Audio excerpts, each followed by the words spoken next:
Just yesterday, well, it finally happened. After hinting at it for more than a year, President Trump has officially announced his 2024 presidential candidacy.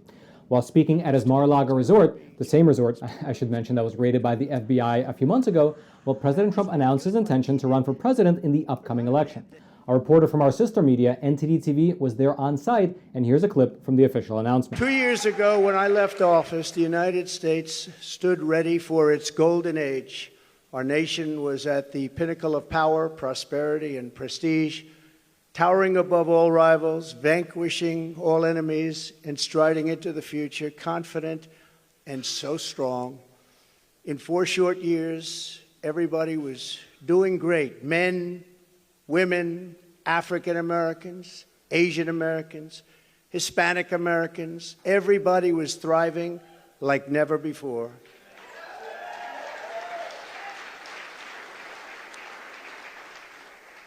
There was never a time like this.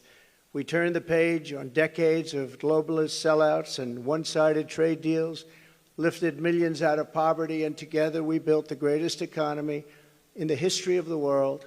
In order to make America great and glorious again, I am tonight announcing my candidacy for President of the United States.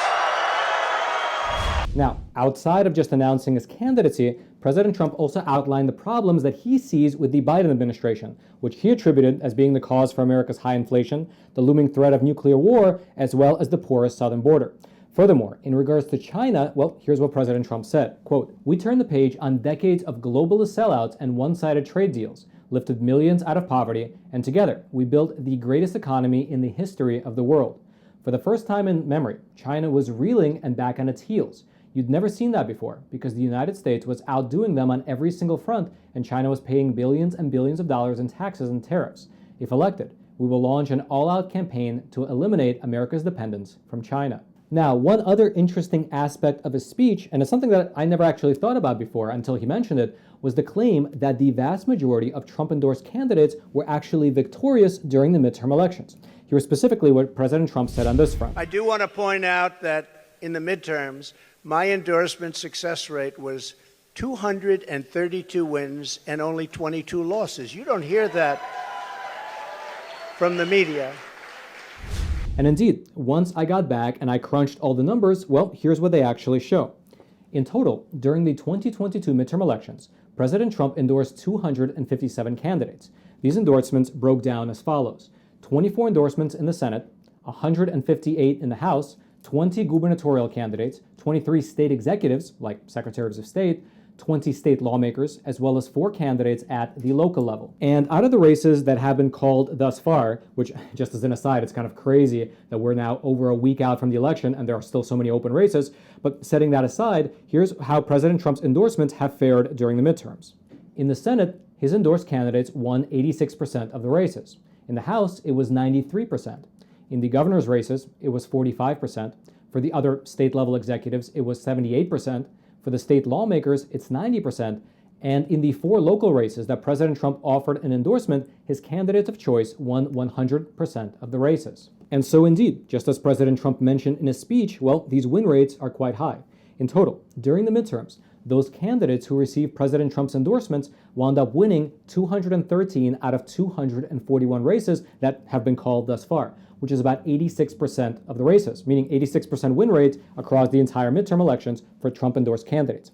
However, I dug a little bit deeper into the specifics of these numbers, and that's not exactly the full picture here, because many of the races for which President Trump offered an endorsement were actually already heavily favored to be won by Republicans, meaning that a lot of the races were not really, you can say, competitive to begin with.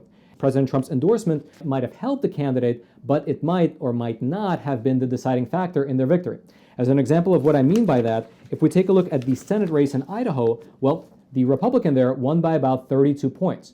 Idaho was not about to send a Democrat to the Senate, and so President Trump's endorsement most likely wasn't the deciding factor. It probably didn't hurt, it probably helped, but at the same time, it wasn't the deciding factor.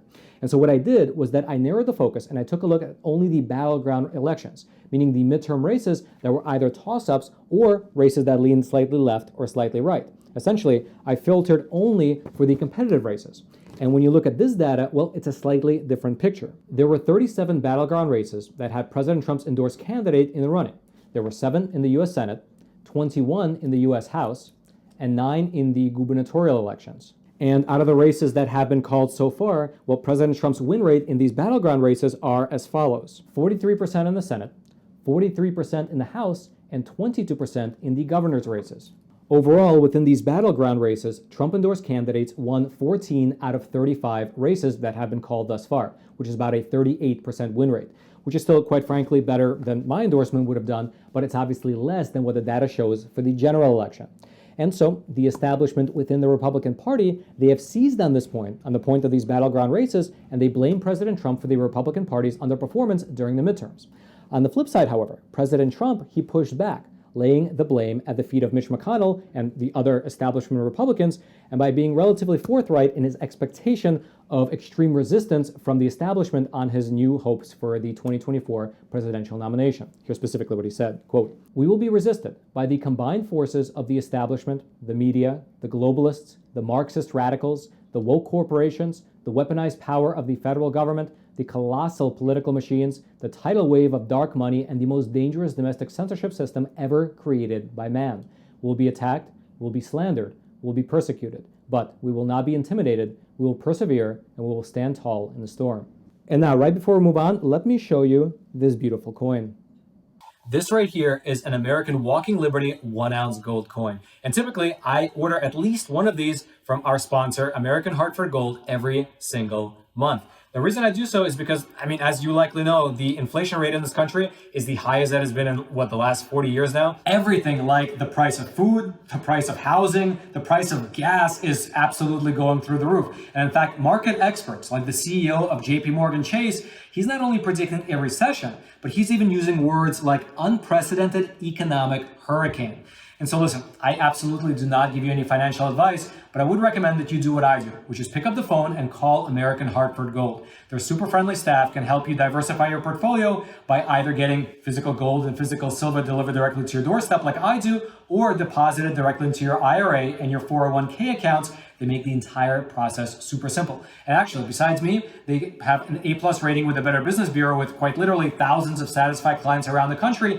And best of all, to our viewers, to the viewers of Facts Matter, they are currently throwing in $2,500 worth of free silver on your first qualifying order. So giving them a call is an absolute no-brainer. So pick up the phone and call 866-242-2352. That's 866-242-2352. Or text Roman to 65532. Their link will also be down in the description box below. And then let's head on back to the studio. And indeed, just as he mentioned in that statement, well, President Trump's campaign is facing quite a few headwinds. And if you'd like to see what these headwinds are, if you'd like to get a glimpse into what they look like, well, go into the YouTube search bar right now and type in the word Trump. Just type it in, just like that, Trump. Then filter by only the posts from the last week and then sort by the number of views. So then you're only looking at the most recent and the most viewed videos about Trump on YouTube. And as you can see, almost all of them, with very few exceptions, are negative. They're almost all negative, with many of them coming from late-night TV shows which openly and unabashedly mock both President Trump as well as his supporters. Now, of course, this is not a new phenomenon by any stretch of the imagination. However, after January 6th, well, social media companies, they completely removed even the veneer of balance. Because whereas before, they needed to at least have the appearance of some sort of balance in their coverage. But for the last 2 years, that's not been the case. President Trump's accounts have almost all been frozen. Almost all of his interviews that he conducted on other people's channels have been scrubbed from the internet, and so the only updates on what he's doing that the general public receives come from the legacy news outlets as well as late-night talk shows, which have open disdain against him. Furthermore, after January 6th, forces within the U.S. government are now very much more open about treating President Trump as well as his supporters as something like a threat to democracy. On many occasions, in fact, Joe Biden has taken to the stage and openly referred to MAGA Republicans as a threat that we must face. Meaning that in terms of the rhetoric coming out of the White House, the wing of the Republican Party that supports President Trump isn't viewed as a legitimate political force, but rather it's viewed as something closer to a form of homegrown domestic terrorism. And so the big question here is, what will all this amount to during the Republican primary as well as the actual 2024 presidential election? Will all these coalescing forces be enough to stop President Trump? Or Will he be able to fight through all these challenges, secure the nomination, and then continue to win the general election? And if that were to actually happen, well, that would be something unprecedented in terms of just the sheer amount of resistance from the powers that be against a particular candidate. Because if you remember, during the 2016 and 2020 elections, for instance, well, there was a lot of resistance, but on the flip side, millions of people across America placed Trump flags and Trump placards on their front lawns and in their cars. However, with the current political environment, where the president's supporters are apt to be labeled as actual domestic terrorists by both the media as well as by forces within the U.S. government, well, will people still be so willing to openly show their support? Now, of course, I'm sure a lot of people will, but what about the people closer to the middle? Will they be scared off? Will they be scared of getting their name put on some kind of a list and therefore not put up a Trump flag or a Trump placard? And then, would this type of situation lead people who don't see many Trump flags flying throughout their neighborhood assume that his support has withered? Well, I guess only time will tell. He just announced his candidacy yesterday, and there's about 2 full years before the actual election. And actually, I'd love to know your thoughts on this matter. What do you think of President Trump's announcement? Do you think it's a good idea for him to run? Do you think that he can get the Republican nomination? And if so, do you think he can actually win the general election in 2024? And also, as a fun aside question, if the forces within the Republican Party actually push back hard enough and nominate someone else as their candidate, well, do you think that President Trump would still run on a separate ticket? And if he does so, would you vote for him? I'd love to know your thoughts. Please leave them in the comment section below. I'll be reading them later tonight, as well as into the coming days in the rest of the week. And also, while you're making your way down there to the comment section, take a short detour to smash that like button so this video can be shared out to ever more people. And also consider subscribing to this YouTube channel as well, that we can get this type of honest content delivered directly into your newsfeed every time we publish it. And then lastly, if you'd actually like to check out the entirety of President Trump's speech, which went well over an hour, well, you can find it over on Epoch TV, our awesome no-censorship video platform, where we don't have to, let's say, contend with the censorship regime of YouTube. So like I mentioned earlier, our reporter was there yesterday at Mar-a-Lago reporting from the ground on President Trump's speech. And if you'd like to watch that entire report, I'll throw the link to it. It'll be right there at the very top of the description box. I hope you check it out. And then until next time, I'm your host, Roman from the Epoch Times. Stay informed, and most importantly, stay free.